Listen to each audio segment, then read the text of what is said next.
फुंकलंय निवडणुकांचं रणशिंग, सर्वच पक्ष निवडणुकीच्या लढाईसाठी होणार दंग. एकाला मिळणार संधी तर दुसऱ्याची उडणार दांडी. कोण करणार मतदारांच्या मनात घर आणि कोणाचं होणार पारडं जड. काय म्हणतंय लोकसभा आणि विधानसभेतील मतदारसंघात घडणारं राजकारण. जाणून घेण्यासाठी पहा न्यूज अनकटचं विश्लेषण. #राजकारण. लग्न तर जुळलंय, पण अजून भटजींनी तारीख आणि मुहूर्त सांगणे बाकी आहे. पण येत्या 1-2 महिन्यात लग्न होणार असल्यामुळे आता दोन्ही बाजूने बस्ता बांधणीच्या आणि वऱ्हाडी लोकांची संख्या जाणून घेण्याच्या चाचपणीला सुरुवात झाली. जेव्हा मुहूर्त, तारीख, वेळ जाहीर होईल तेव्हा सर्वत्र आश्वासनं, घोषणा आणि आरोप प्रत्यारोपांचा बँड वाजणार आहे. तत्पूर्वी या यजमानांची कुठे कशी परिस्थिती आहे, घरातच मानपानावरून कशी नाराजी सुरू आहे, पाहणार आहोत आपल्या या कार्यक्रमात. नमस्कार, मी कृपा सपकाळ. आणि नमस्कार, मी सिद्धेश दिलीप शिगवण. तुमचं सर्वांचं स्वागत करतोय न्यूज अनकटच्या #राजकारण ह्या कार्यक्रमात. तर आजचा विषय आहे इंडिया आघाडी एकवटली, पण काँग्रेसमधील गटबाजीला लगाम कोण घालणार. जसं की आता सर्वांना माहिती आहे की लोकसभेची निवडणूक तोंडावर येऊन थांबले आणि त्यातच आता पुणे लोकसभा निवडणुकीसाठी इंडिया आघाडीने कंबर कसले. 24 फेब्रुवारीला मेळावा देखील झाला. मात्र लोकसभेसाठी एकीची मोट बांधणाऱ्या इंडिया आघाडीमध्ये मात्र काँग्रेसमधील स्थानिक पातळीवरील गटातटाच्या राजकारणाला लगाम कोण घालणार, हाच प्रश्न यंदाही काँग्रेसच्या वर्तुळात भेडसावतोय.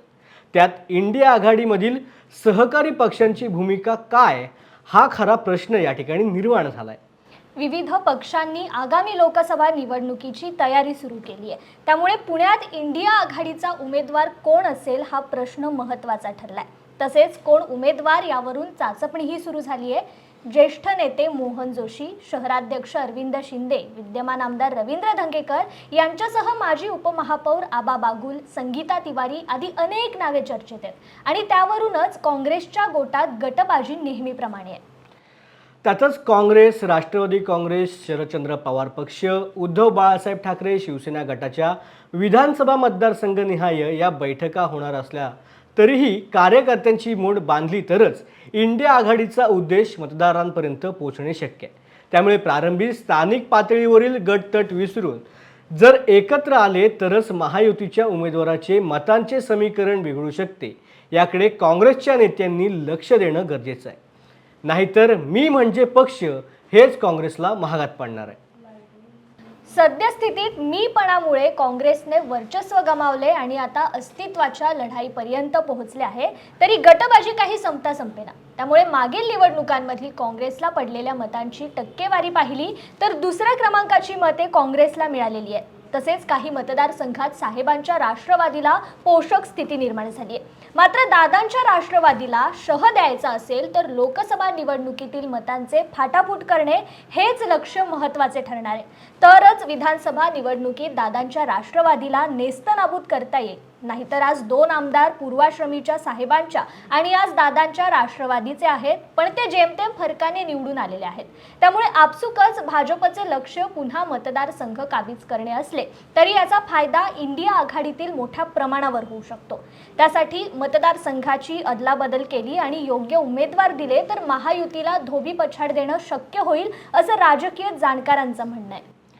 1991, 1999 आणि 2014चा अपवाद वगळता या मतदारसंघामध्ये काँग्रेस पक्षाने दीर्घकाळ राज्य केले.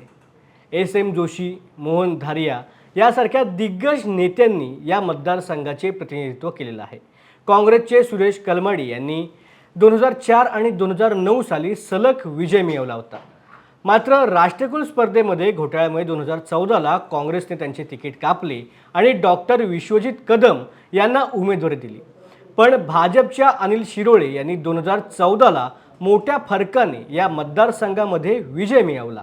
2019च्या सार्वत्रिक लोकसभा निवडणुकीत दिवंगत खासदार गिरीश बापट यांनी प्रतिस्पर्धी उमेदवारावर मात करून 3,24,628 इतके मताधिक्य मिळवले होते. त्यामुळे विधानसभा निहाय मतांचे आणि सद्यस्थितीत बदलते राजकीय समीकरण पाहिल्यास पुणे लोकसभेच्या जागेवर यंदा राष्ट्रवादी काँग्रेस शरदचंद्र पवार यांच्या पक्षाला संधी द्यायची का, तसेच राज्यातील अन्य जागांची अदलाबदल पथ्यावर पडेल का, यावरही चाचपणी सुरू असल्याची कुजबूज आहे. त्यामुळे आता येणाऱ्या काळामध्ये पुण्यात जागा वाटप कशा पद्धतीने होतंय आणि त्याचा फायदा काँग्रेसला किती आणि त्यांच्या मित्र पक्षाला किती होतोय हे समजेल. तुर्तास वेळ झाले ह्या कार्यक्रमामध्ये, ह्या विषयामध्ये, या भागामध्ये इथेच थांबायची. पुन्हा भेटू एका नवीन विषयासह. तोपर्यंत पाहत रहा न्यूज अनकट.